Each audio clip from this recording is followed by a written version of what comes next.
বিএনপির একজন কর্মী হিসাবে আমি বিশ্বাস করি, রাজনীতির মূল উদ্দেশ্য কেবল ক্ষমতায়ন নয়, বরং রাষ্ট্রীয় উন্নয়ন এবং জনগণের অভিপ্রায়ের বহিঃপ্রকাশ এর একটি অবিচ্ছেদ্য অংশ।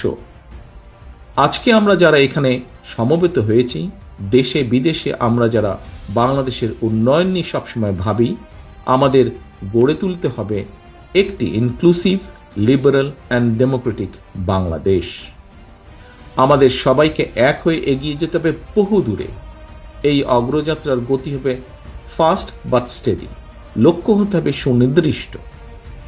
জাতীয় ঐতিহ্য ও অতীতের ভালো অর্জনগুলোকে ধারণ করে আমাদের চেতনা এবং দায়বদ্ধতাকে হতে হবে ভবিষ্যৎমুখী।